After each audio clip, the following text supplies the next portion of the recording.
नमस्कार, JKLH live में आपका बहुत स्वागत करते हैं। अहम खबरों के साथ मैं हूं हिना जुबैर।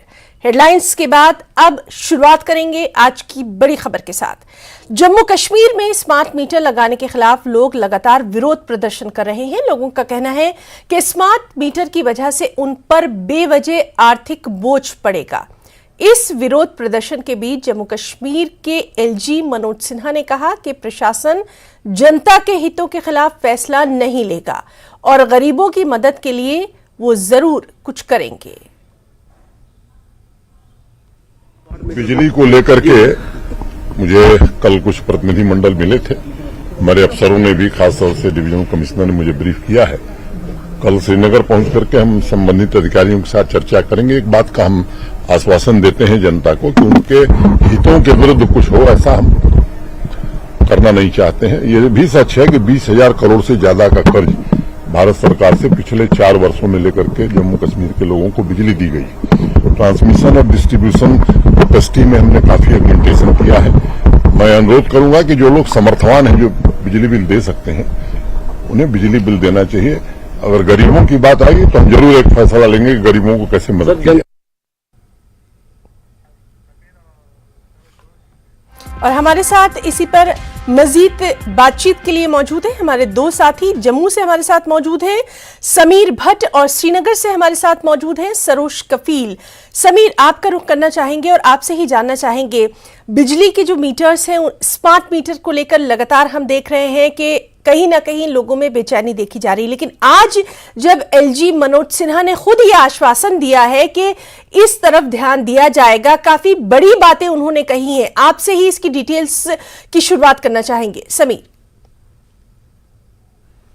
देखिए हिना, आपको याद होगा जब से ये स्मार्ट मीटर्स का इशू बना है, लगातार स्मार्ट मीटर जो लगाए जा रहे हैं तो हर तरफ से आवाजें इसके खिलाफ उठने लगी थी। खासकर इसने फिर सियासी रंग भी ले लिया इस इशू ने और कई पार्टी जो है लगातार इस पर प्रोटेस्ट भी कर रही हैं।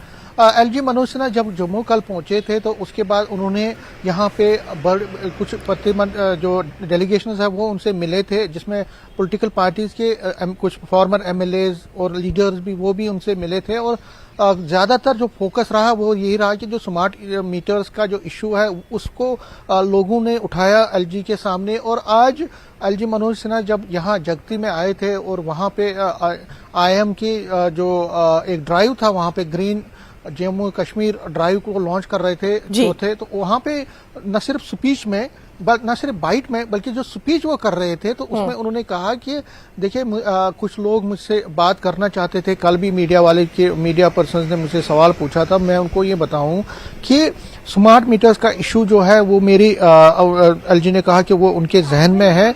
कल श्रीनगर में उन्होंने एक मीटिंग बुलाई है जिसमें उच्च अधिकारी होंगे, टॉप ऑफिशियल्स होंगे, पीडीडी के भी, जो पावर डेवलपमेंट कॉर्पोरेशन लिमिटेड के, न सिर्फ जम्मू बल्कि Srinagar power corporation limited, development corporation limited के ऑफिशियल्स होंगे। इसी के साथ डिविजनल कमिश्नर्स होंगे, इसी के साथ जो चीफ सेक्रेटरी है, बाकी लोग हैं, कंसर्न ऑफिशियल्स भी उनके हो। और मुद्दा यही रहेगा कि जो स्मार्ट मीटर्स पर जो लोगों में एक गलतफहमी है, कंफ्यूजन है या नाराजगी है, उसको किस तरह से दूर किया जाए, किस तरह से एड्रेस किया जाए। नाराजगी है क्या? नाराजगी ये है कि कई जो लोग हैं वो ये एलिगेशन लगा रहे हैं, शिकायत उनकी ये है कि स्मार्ट मीटर से जो रीडिंग है वो बहुत ज्यादा आ रही है। जो पहले के मीटर्स थे उनके मुकाबले में मीटर्स में, जो स्मार्ट मीटर्स हैं उनमें ज्यादा रीडिंग आ रही है। न सिर्फ ज्यादा रीडिंग आ रही है बल्कि ज्यादा बिल भी आ रहे हैं। जब रीडिंग ज्यादा आ रही तो बिल ऑब्वियसली ज्यादा आ रहे हैं। ये शिकायतें हैं। दूसरी शिकायत ये है कि जगह जगह पे जो स्मार्ट मीटर्स लगाए गए हैं वो जल रहे हैं, उनमें आग पकड़ रहे हैं, उनमें टेक्निकल स्नैग हो रहे हैं। वो एक बड़ा इशू है। तो यहाँ पे अगर आप देखें, ट्रेडर्स हैं, यहाँ बिजनेस कम्युनिटी के लोग हैं, आम लोग हैं, वो भी इस चीज से सरकार से मुदाखलत की अपील कर रहे हैं, एलजी से गुहार कर रहे हैं। तो एलजी ने अपनी स्पीच में भी कहा, उन्होंने कहा कि देखिए हम इस पे बहुत ओपन है, हम मीटिंग करेंगे। कोई भी इंसान जो कोई भी जम्मू कश्मीर का है, जो बिजली, जो कंज्यूमर, जो सार्फिन है, हम उनकी तकलीफों को समझते हैं। हम वो ऐसा कोई काम नहीं करेंगे कि उनकी तकलीफ बढ़े, उनको प्रॉब्लम हो। लेकिन उन्होंने साथ में ये कहा कि देखिए बिजली का बिल तो देना पड़ेगा। अगर यहाँ पे बिजली का इंफ्रास्ट्रक्चर है, उसके लिए अगर हम काम कर रहे हैं तो आप लोगों को भी इसमें सामने आना पड़ेगा।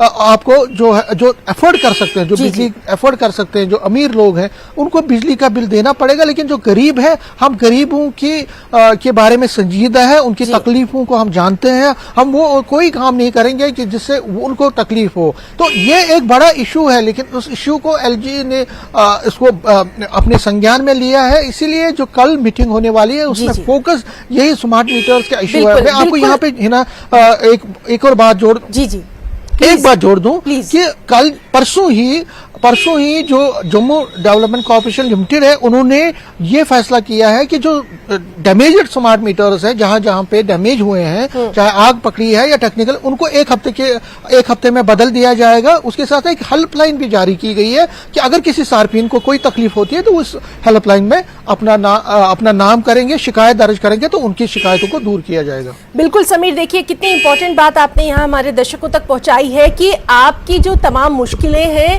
उनका हल भी निकाला जाएगा। जरूरत है कि आप खुद वहां तक पहुंचे और ये जानकारी हमारे चैनल के जरिए दर्शकों तक पहुंची है। सरोज कफील भी हमारे साथ मौजूद हैं, श्रीनगर से हैं। सरोज, एक बात तो हम लगातार देख रहे हैं कि विरोध प्रदर्शन, एहतजाज किया जा रहा है, प्रोटेस्ट किया जा रहा है। खास तौर पर श्रीनगर की तस्वीर आपसे समझना चाहेंगे और ये भी यहाँ पर समझना जरूरी है कि जब भी कोई नई चीज आती है उसको कहीं ना कहीं लागू करने में दिक्कतें आती हैं, लेकिन जब धीरे धीरे लोगों को समझ में आता है कि ये उनके फायदे के लिए है, तब कहीं जाकर इस सिलसिले में पेशरफ्त की जाती है। इन तमाम चीजों को किस तरह से जोड़ेंगे? बिल्कुल सही है ना, सही कह रहे हैं आप। देखिए, आपको बता दें, सबसे पहले तो आपने देखा होगा कि पिछले 1.5-2 महीनों से या 3 महीने की बात करें हम, जम्मू कश्मीर में, स्पेशली श्रीनगर में कई सारी ऐसी जगह है, स्पेशली डाउनटाउन एरियाज, जो कंजस्टेड एरियाज है, जहां पे आज तक मीटर ही कभी नहीं लगा था। देखिए, पहले के जो मीटर्स हैं, हम बात कर ले तो मैग्नेटिक मीटर्स हुआ करते थे, जिसपे काफ़ी सारी धांधली भी हो सकती थी। उसमें आप रीडिंग जो है उसके साथ टेम्पर भी कर सकते थे। और उसके बाद वो देखते ही जब गवर्नमेंट ने ये डिसीजन लिया था कि स्मार्ट मीटर्स इंट्रोड्यूस करें यहाँ पे। अब जब हम स्मार्ट मीटर्स की बात करते हैं, देखिए डाउनटाउन्स के कई सारे एरियाज हैं, जैसा हम अभी आपसे कह रहे थे कि वो लोग ना पहले मैग्नेटिक मीटर्स यूज करते थे, और जो अब स्मार्ट मीटर्स लग रहे हैं उनको लेके काफी ज्यादा उनका प्रोटेस्ट चल रहा है। क्यों, आपको बता दें कि देखिए, अक्सर ये लोग क्या करते थे, स्पेशली डाउनटाउन एरियाज के जितने भी इनकी ये तारें होती थी, ये हुक्स डाल देते थे उस पर, और ये इलेक्ट्रिसिटी के साथ टेम्पर करते थे, जिसकी वजह से जितने भी उस एरिया की फीडर्स होते थे या ट्रांसफार्मर्स होते थे, या तो उनमें शॉर्ट सर्किट हो जाता था, या तो वहां का जो ट्रांसफार्मर है वो कंप्लीटली खराब हो जाता था। तो कहीं ना कहीं वो सब देखते हुए जो यहाँ की एडमिनिस्ट्रेशन है, स्पेशली जो यहाँ का पावर डिपार्टमेंट है, उन्होंने कॉग्निजेंस लिया और उन्होंने देखा कि ये जो धांधली हो रही है, स्पेशली जो हुक्स डाले जा रहे हैं, तो इनको हम कर्ब कैसे करें। तो एक सिस्टमैटिक वे में इन्होंने, आपको बता दें, जो पहले मेन सिटी है, जिसे हम सिविल लाइंस भी कहते हैं, रेसिडेंसी रोड है, राजबाग एरिया है, या जितने भी नई कॉलोनीज बनी अभी रावलपुरा, हैदरपुरा साइड से, तो आहिस्ता आहिस्ता सिस्टमैटिकली इन्होंने स्टार्ट किया जो स्मार्ट मीटर्स की इंस्टॉलेशन थी। हालांकि इन सब एरियाज में आपको बता दें कोई भी बैकलैश नहीं हुआ, क्योंकि कहीं ना कहीं आप बता सकते हैं कि एक सर्टन क्लास के, सर्टन तबके के लोग रहते हैं इन एरियाज में, तो उन्होंने बिल्कुल भी कोई एहतजाज या प्रोटेस्ट नहीं किया। लेकिन जो ही डाउनटाउन में बारी आई स्मार्ट मीटर्स लगाने की, तो आपने देखा होगा जगह जगह पिछले 2-3 महीनों से, जैसा हम आपसे कह रहे थे, कि लोग बाहर आ रहे हैं, प्रोटेस्ट कर रहे हैं। स्पेशली जो खवातीन है वो कंप्लीटली रोड ब्लॉक कर लेती है। आपको बता दें, कल भी नट्टीपुरम में काफी सारी ऐसी खवातीन रोड के बाहर निकली जिन्होंने प्रोटेस्ट किया। उन्होंने कहा कि स्मार्ट मीटर्स जो है वो हमारे लायक अभी इसलिए नहीं है क्योंकि हम एलिजिबल नहीं है उसको पे करने के लिए, और उसकी खास वजह यह है, जब हमने उनसे बात की तो हमने देखा जो ये तबका है, स्पेशली इन्होंने कहा कि हमारे जो घर के काम करने वाले हैं 400-500 दिहाड़ी पे वो काम करते हैं, और स्मार्ट मीटर्स के लिए वो अभी अफोर्ड नहीं कर पाएंगे पे करना। तो कहीं ना कहीं फिर आपने देखा होगा, आज जैसे एलजी मनोज सिन्हा भी थे जम्मू में, उन्होंने एक स्टेटमेंट भी दिया कि जो हम एक इस मैटर का जो है कॉग्निजेंस लेंगे, हम देखेंगे कि एक जो सर्टेन तबका है, जैसे हमने आपसे कहा, जिसे हम कह सकते हैं कि बीपीएल, बिलो पॉवर्टी लाइन वाले जो हैं,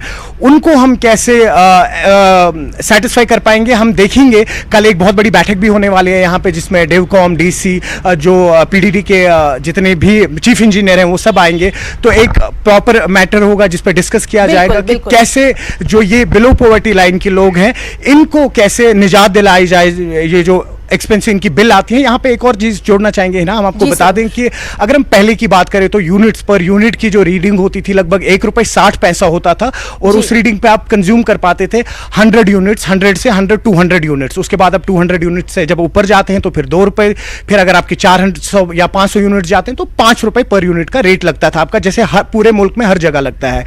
तो अभी जो है वो रेट्स थोड़ी सी बढ़ चुकी हैं। उसकी खास वजह ये है, रेट्स बढ़ाई गई हैं क्योंकि अब जो पहले फर्स्ट यूनिट से लेकर 100 यूनिट तक जो होता है अब उस पर ₹2 कर दिया। तो जो इलेक्ट्रिसिटी आपको पहले ₹1.60 की मिलती थी वो आज आपको ₹2 की मिल रही है 100 यूनिट्स पे। उसके बाद रेट फिर बढ़ता जाता है। अब यहाँ पे कई सारी ऐसी पॉलिटिकल पार्टीज है ना, आपको बता दें, जिन्होंने इसको फुल पॉलिटिकल माइलेज दी, लोगों के जज्बातों के साथ आप बोल दीजिए खेला, क्योंकि सियासत का काम वही है। तो उन्होंने अक्सर लोगों को एक बहुत अजीब और अलग तरीके में मिसलीड किया, उनको मिसगाइड किया, ये बोल के कि जहां हमारी खुसूसी पेशकश में बातचीत जारी रखे हैं। हमारे साथ समीर भी मौजूद है। समीर, आपसे हम समझना चाहेंगे, लगातार हम देखते रहे हैं कि जब भी जम्मू कश्मीर दोनों यूटी की हम बात करें, वहां पर जब भी मौसम की शिद्दत होती है, चाहे गर्मी हो या सर्दी हो, तो कहीं ना कहीं हमने देखा था कि बिजली की खपत ज्यादा हो जाती थी। अक्सर ये खबरें आती थी कि ट्रांसफार्मर्स जो थे वो कहीं ना कहीं खराब हो जाते थे। इस जानिब ध्यान न दिए जाने की लगातार शिकायत होती थी। लेकिन बदले हुए तनाजुर में जब हम देख रहे हैं कि एडमिनिस्ट्रेशन कम से कम अब पावर सप्लाई की तरफ, बिजली की तरफ ध्यान दे रहा है, और इसी सिलसिले के तहत ये जो स्मार्ट मीटर का जो कदम उठाया गया है ये बहुत जरूरी है। कम से कम आम लोगों को पता तो चले कि बिजली की कितनी खपत कर रहे हैं, और जैसा कि सरोज भी हमें बता रहे थे कि लोगों तक पहुंचना जरूरी है, इस बात को समझाना जरूरी है, और इसीलिए कल जो मीटिंग होने वाली है वो बहुत इंपॉर्टेंट है। बिल्कुल आपने सही कहा। देखिए, लोगों में जो गलतफहमियां हैं, लोगों में जो एक नाराजगी है, उसको किस तरह से एड्रेस किया जाए, उसको किस तरह से खत्म किया जाए, और लोगों को ये समझाया जाए कि देखिए स्मार्ट मीटर्स लगाना बहुत जरूरी है, क्योंकि इससे एक तो बिजली की चोरी कम हो जाएगी, कंजप्शन जो है बड़ी सिस्टमेटिक तरीके से लोग बिजली का इस्तेमाल करेंगे, जिससे आगे जो इंफ्रास्ट्रक्चर डेवलपमेंट है बिजली का वो बढ़ सकता है। अगर देखिए, अगर पेमेंट आती है, बिल्स की अदायगी होती है, पहले क्या होता था, जम्मू कश्मीर के बहुत सारे कोनों में बिजली तो दी जाती थी लेकिन बिजली फीस नहीं मिलती थी। बिजली का जो रेवेन्यू था पीडीडी डिपार्टमेंट को, गवर्नमेंट को, बहुत कम होता था। उसमें कोई दो राय नहीं है कि मिलिटेंसी के दौरान तो अगर कश्मीर वैली की बात करें तो वहां से बहुत सारी जगहों से रेवेन्यू जो पीडीडी का था वो जीरो था, क्योंकि फीस की अदायगी नहीं होती थी लोगों की तरफ से।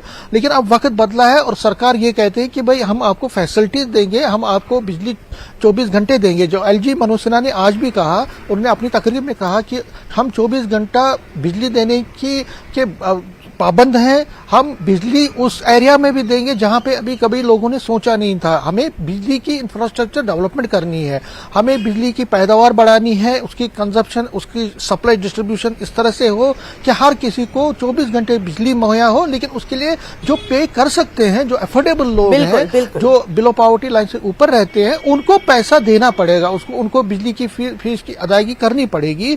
लेकिन जो नहीं कर सकते उसके बारे में हम सोचेंगे। और जो कल मीटिंग हो रही है, हाई लेवल मीटिंग हो रही है इस स्मार्ट मीटर के बारे में, उसमें सरकार एक लचीला पॉलिसी अपनाएगी, लचीला एक हम ये कह सकते हैं वे ऑफ, जो एक अप्रोच बनेगा, जिसके तहत हो सकता है कि कुछ रियायतें दी जाएगी, जो गरीब लोग हैं उनके लिए कुछ रियायतें देंगी। लेकिन स्मार्ट मीटर्स की जहां तक बात है, सरकार ये कह रही है, पीडीडी डिपार्टमेंट ये कह रहा है कि भाई स्मार्ट मीटर्स वक्त की जरूरत है। अगर हमें यहाँ पे लोगों को अच्छा बिजली का एक अच्छी सप्लाई देनी है, डिस्ट्रीब्यूशन अच्छी करनी है, यहाँ पे एक निजाम अच्छा बनाना है पावर का, तो उसके लिए जरूरी है कि हम बेसिक इंफ्रास्ट्रक्चर को, जैसे स्मार्ट मीटर्स है उसकी।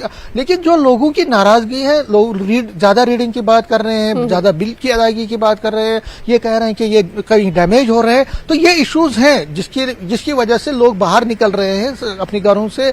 कुछ जगहों पे लोग एहतजाज कर रहे हैं, तो इसीलिए उस एहतजाज में सरकार ने अपना एक ओपन माइंड रखा है। एलजी ने कल जो मीटिंग बुलाई है, उन्होंने ये आज कहा कि हम किसी के साथ भी बात करने, हमारी ये कभी भी मंशा नहीं है कि यहाँ पे किसी को भी हमारी वजह से कोई प्रॉब्लम हो, कोई दिक्कत महसूस हो। और इसीलिए जो कल मीटिंग है उसमें कुछ ऐसा मिडिल वे निकाला जाएगा जिससे कि सार्फिन को भी ये होगा, उनको भी सेटिस्फाई होंगे, वो भी खुश होंगे और सरकार भी अपना जो प्रोग्राम है स्मार्ट मीटर्स का वो इम्प्लीमेंट कर सकते। तो एक बीच का रास्ता, एक बैलेंस अप्रोच जो है वो बहुत जरूरी है और यही कल देखना बेहद अहम रहेगा। सरोज, आपसे भी हम जानना चाहेंगे अवेयरनेस कितनी जरूरी है और खास तौर पर इस मीटिंग के ताल्लुक से अगर हम बात करें उस पर तो लगातार नजर बनी रहेगी। आम लोगों तक ये बात पहुंचाना कि स्मार्ट मीटर्स आपके लिए हैं, ये अवेयरनेस कितनी जरूरी है, खास तौर पर श्रीनगर के तनाजुर में जानना चाहेंगे। बिल्कुल है ना, देखें पहले हम एक चीज़ यहाँ पे बताना चाहेंगे। देखिए जो पीडीडी डिपार्टमेंट है अब ये केपीडीसीएल हो गया है, प्राइवेटाइजेशन हो गई है। तो प्राइवेटाइजेशन में जाहिर सी बात है जब आप प्राइवेटाइजेशन की बात करते हैं तो आपके रिसोर्सेज वैसे होते हैं, आपको फैसिलिटीज़ वैसी दी जाती है। क्योंकि अब जो ये डिपार्टमेंट है पीडीडी अब सिर्फ महदूद एक गवर्नमेंट डिपार्टमेंट तक नहीं रह चुका है, ये अब एक प्राइवेट डिपार्टमेंट, एक प्राइवेट इदारा बन चुका है। आप जम्मू की भी बात कर लें या कश्मीर की भी बात कर लें। तो जैसा हमने अभी आपसे कहा कि अगर आप पिछले कुछ महीनों की बात कर लें, स्पेशली आप विंटर्स की बात कर लें पहले, तो विंटर्स में जो यहाँ पे एक इलेक्ट्रिसिटी को लेके बहुत मैसिव प्रॉब्लम होता था, बहुत ज़्यादा प्रॉब्लम होती थी। आप देखेंगे कि करीबन 6-6 घंटे के लिए यहाँ पे इलेक्ट्रिसिटी नहीं होती थी। लेकिन आज कहीं ना कहीं एक प्रॉपर कर्टलमेंट होती है इलेक्ट्रिसिटी की। जाहिर सी बात है कि रिजर्व भी रखना है क्योंकि कंजप्शन बहुत ज़्यादा है, जैसा अभी आप कह रहे थे। तो आज हाँ इन्होंने, आप इस विंटर की बात कर ले तो 2 घंटा इलेक्ट्रिसिटी नहीं होती थी, फिर 4 घंटा इलेक्ट्रिसिटी होती थी। लेकिन जैसा हमने आपसे कहा कि वो दौर भी था जहाँ पे 6-6 घंटे इलेक्ट्रिसिटी नहीं होती थी। अब आप आते हैं कि लोग, देखिए लोग जो हैं उनको हम वाकिफ़ कैसे करें। देखिए आज 2023 में ऐसा नहीं है कि लोग वाकिफ़ नहीं है अपनी जिम्मेदारियों से। हाँ वो उन्हें निभा रहे हैं या नहीं निभा रहे हैं वो दूसरा सवाल होता है। जैसा हमने अभी आपसे कहा कि इन्होंने एक सिस्टमेटिक वे में यहाँ पे जब अपने स्मार्ट मीटर्स इंस्टॉल करना शुरू किया तो पहले सिविल लाइंस थे या कुछ ऐसे कॉलोनीज़ थी या कुछ ऐसे एरियाज़ थे, वहाँ पे इन्होंने एक ट्रायल बेस पे स्मार्ट मीटर्स लगाए। वहाँ पे लोगों ने एजिटेशन तो नहीं की, लेकिन जो ही डाउनटाउन की तरफ आ गए हम या ओल्ड सिटी की तरफ आ गए, लोगों की जब एजिटेशन हुई तो खुद कई दफ़ा ऐसा हुआ है कि बाज़ दफ़ा ऐसा हुआ है कि कई सारे जो चीफ इंजीनियर्स थे वो खुद आए, उन्होंने लोगों से बात की। वहाँ जैसा हम अभी आपसे कह रहे थे कई सारे ख्वातीनें जो हैं वो प्रोटेस्ट करती थी, खुद उनको समझाया कि कितना इंपॉर्टेंट है स्मार्ट मीटर्स उनके लिए और जो ओवरऑल जो इलेक्ट्रिसिटी कंजप्शन है उसके लिए कितना इंपॉर्टेंट है। तो कई सारे एरियाज़ में वो खुद गए एक कैंपेनिंग की स्मार्ट मीटर्स को लेके। लेकिन कहीं ना कहीं जैसा आप अभी कह रहे थे ना कि ये कहीं ना कहीं as a society in whole हम लोगों की भी जिम्मेदारी बनती है कि अगर हमें ये बेनिफिट्स प्रिवेल करने हैं, स्पेशली जब ये इलेक्ट्रिसिटी अब प्राइवेट हो चुकी है, तो इसका हमें बाज़ाबिता जितना भी खर्चा आता है वो हमें देना पड़ेगा, जैसा हम बाकी स्टेट्स में देते हैं। बिल्कुल, और इसीलिए कल की जो ये अहम मीटिंग होने वाली है उस पर भी लगातार नजर बनी रहेगी। अपने दोनों साथियों का, समीर भट्ट और सरोज कफील, आप दोनों का यहाँ बहुत बहुत शुक्रिया अदा करना चाहेंगे बेहद खास बहस का हिस्सा बनने के लिए। तो हमारे दोनों साथी लगातार अपडेट दे रहे थे। फिलहाल यहाँ रुकना चाहेंगे एक छोटे से ब्रेक के लिए, चल लौटेंगे।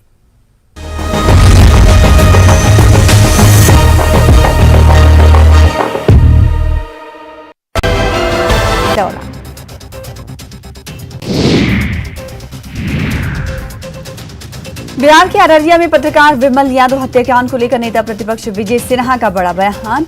कहा बिहार में जेल में बंद अपराधी चला रहे हैं शासन, पुलिस वक्त रहते एक्शन लेती तो वारदात नहीं होती। बीजेपी सांसद जनार्दन सिंह सिग्रीवाल ने बिहार में बढ़ रहे अपराध को लेकर नीतीश सरकार पर साधा निशाना। कहा बिहार में जंगल राज पार्ट 2 से भी बदतर हालात। जन स्वराज के संयोजक प्रशांत किशोर ने बोला नीतीश सरकार पर हमला। कहा मैंने पहले ही आशंका जताई थी कि महागठबंधन से हाथ मिलाते ही आरजेडी की सत्ता पर काबिज होने से बिगड़ेगी बिहार की कानून व्यवस्था। बिहार के शिक्षा विभाग को लेकर ताबड़तोड़ एक्शन लेने वाले के पाठक पर गरमाई सियासत के बीच मुजफ्फरपुर के मीनापुर विधानसभा सीट से आरजेडी विधायक मुन्ना यादव ने की के पाठक की जमकर तारीफ। विभाग में कोऑर्डिनेशन बनाने का दिया सुझाव। आरजेडी बीजेपी अध्यक्ष बाबूलाल मरांडी ने ईडी की ओर से जारी समन को लेकर हेमंत सरकार पर साधा निशाना। कहा सीएम में थोड़ी भी नैतिकता बची है तो त्याग पत्र दे दें हेमंत सोरेन। कांग्रेस कार्यकर्ताओं में असंतोष की खबरों को झारखंड मुक्त।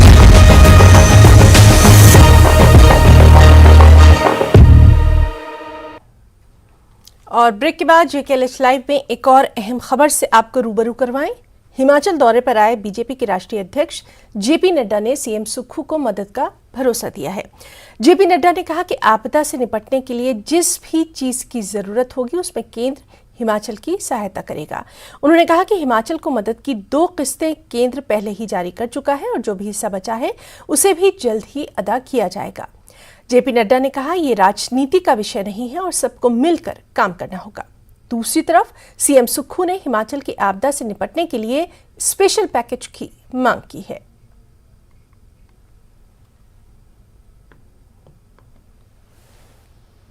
हमारे प्रधानमंत्री मोदी जी इस आपदा से व्यथित भी हैं, चिंतित भी हैं और उन्होंने खुद से भी मुख्यमंत्री से बातचीत की समय समय पर।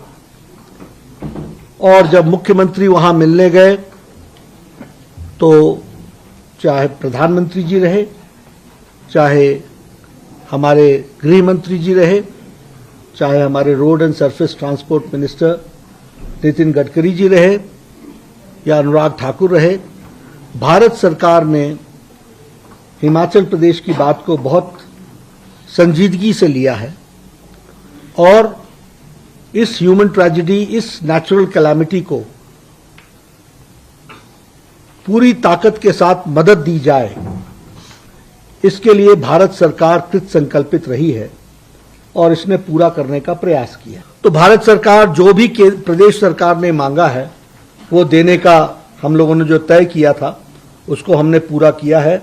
ये हम आपको एक तो आपके साथ शेयर करना चाहते हैं और इसके लिए मैंने आज मुख्यमंत्री जी को आश्वासन भी दिया है कि जो कुछ भी यहां हिमाचल प्रदेश में आर्थिक दृष्टि से जरूरत पड़ेगी, भारत सरकार, प्रधानमंत्री मोदी जी पूरी तरीके से रिस्पॉन्ड करेंगे और हिमाचल प्रदेश को कोई भी कमी नहीं आने देंगे। इस बात की मैं आपको गारंटी। जिस तरह हिमाचल प्रदेश सरकार ने 5,000 की जगह मकान 1 लाख वार्षली डैमेज मकान को दिया है, तो ये 11 रली मैनुअल में परिवर्तन नहीं करेंगे तो ये तो बहुत बड़ा कोई बड़ी है नहीं। लेकिन स्पेशल पैकेज की नड्डा जी ने हमें बात की, अब देखते हैं स्पेशल पैकेज हमें कब तक उपलब्ध करवाते हैं। 6700 करोड़ रुपया तो उनके नियमों के अनुसार हम मांग ही रहे हैं, पर वो जो मांगेंगे उसमें से इंटीरियम रिलीफ का भी उन्होंने पहला 200 करोड़ दिया है और उन्होंने मुझे आश्वासन दिया है कि हम प्रधानमंत्री के अंतर्गत जो स्पेशल पैकेज है, जो गुजरात में भुज में मिला है, जो केदारनाथ में मिला है, जो महाराष्ट्र में अर्थक्वेक है उसमें मिला है, उसमें हम हिमाचल मांग कर रहे हैं कि उसमें हमको स्पेशल पैकेज। और चलिए सीधे रुक करना चाहेंगे, हमारे साथ मौजूद हैं हमारे साथी राजेंद्र शर्मा। राजेंद्र, लगातार हम देख रहे हैं कि बहुत अहम ये दौरा रहा है बीजेपी के राष्ट्रीय अध्यक्ष जेपी नड्डा का और साफ तौर पर उन्होंने कहा कि केंद्र जो है वो पूरी तरह से मदद के लिए तैयार है। वहीं हम ये भी देख रहे हैं कि सीएम सुक्खू ने भी हिमाचल की आपदा से निपटने के लिए स्पेशल पैकेज की मांग की है। दोनों ही बातों पर डिटेल्स चाहेंगे आपसे। बिल्कुल हिना, दोनों ही अपने अपने पक्ष की बातें रख रहे हैं और जिस प्रकार मुख्यमंत्री का अगर जिक्र करें तो मुख्यमंत्री की तरफ से कहा गया है कि जिस प्रकार से केंद्र की तरफ से विशेष आर्थिक पैकेज हिमाचल प्रदेश को उन्होंने मांग की है और ये डिमांड रखी गई है जेपी नड्डा मुख्यमंत्री की तरफ से कि जिस प्रकार से गुजरात में भुज में स्पेशल पैकेज की मांग दिया गया केंद्र सरकार की तरफ से। इसके अलावा उत्तराखंड में जब त्रासदी आई तो उत्तराखंड में सरकार की तरफ से विशेष आर्थिक सहायता दी गई, तो उसी प्रकार से हिमाचल प्रदेश में भी विशेष आर्थिक सहायता प्रदान की जाए। और जो वर्तमान का मैनुअल केंद्र सरकार का है वो पहाड़ी राज्यों में लागू नहीं हो सकता, क्योंकि पहाड़ी राज्यों में जो खर्च है कंस्ट्रक्शन का वो बहुत अधिक बढ़ जाता है। हिमाचल प्रदेश में अगर बात करें तो बहुत सी ज्योग्राफिकली टफ एरिया हैं और इन टफ एरिया में जो पैकेज रहता है केंद्र का वो काफ़ी टफ रहता है और काफ़ी कम पड़ जाता है। तो ऐसे में उन्होंने मांग की है कि एक तो जो पुराना आर्थिक पैकेज है सरकार की तरफ से उसको, केंद्र सरकार की तरफ से उसको बदला जाए, और दूसरा हिमाचल प्रदेश को भी गुजरात और उत्तराखंड की तर्ज पर विशेष आर्थिक सहायता दी जाए ताकि लोगों को जल्दी से जल्दी राहत प्रदान की जाए। दूसरा उन्होंने जो बड़ी डिमांड रखी है वो विशेष आर्थिक पैकेज की डिमांड रखी है। मुख्यमंत्री की तरफ से कहा गया है कि राहत मैनुअल जो हिमाचल प्रदेश को अगर अपडेटेड भी मिलता है तो उससे भी जो नुकसान हुआ है वो पूरा नहीं हो पाएगा। तो इसलिए नुकसान की भरपाई के लिए विशेष आर्थिक सहायता केंद्र अगर देता है तो फिर उसके बाद हम समझ सकते हैं कि अब कुछ जो काम है वो स्पीड अप हो सकेगा। इसके अलावा जो पिछली मुख्यमंत्री का कहना था कि जब पिछली बार आपदा हिमाचल प्रदेश में आई थी तो हिमाचल प्रदेश की तरफ से 6,000 करोड़ रुपए का डिमांड केंद्र सरकार के समक्ष रखी गई थी, लेकिन 13 तारीख को फिर से आपदा आई 13 अगस्त के बाद। 13 अगस्त से अब तक 10,000 करोड़ रुपए से अधिक का नुकसान हो चुका है। तो ऐसे में अब ये राहत भी मुख्यमंत्री की तरफ से कहा गया है कि इसको जो 10,000 करोड़ रुपए का अतिरिक्त नुकसान हुआ है उसके ऊपर भी केंद्र जल्द से जल्द सहायता राशि प्रदान करे। इसके अलावा विभिन्न योजनाओं के तहत भी उन्होंने डिमांड रखी है कि जो विभिन्न योजनाएं हिमाचल का हिस्सा बनता है वो पैकेज भी केंद्र सरकार तुरंत प्रदान करे ताकि हिमाचल बिल्कुल राजेंद्र, और इस अहम खबर पर लगातार आगे भी आपसे अपडेट लेते रहेंगे। फिलहाल के लिए आपका बहुत बहुत शुक्रिया अदा करना चाहेंगे तमाम तर जानकारी के लिए। तो JKLH लाइव में आज के लिए फिलहाल इतना ही। नमस्कार।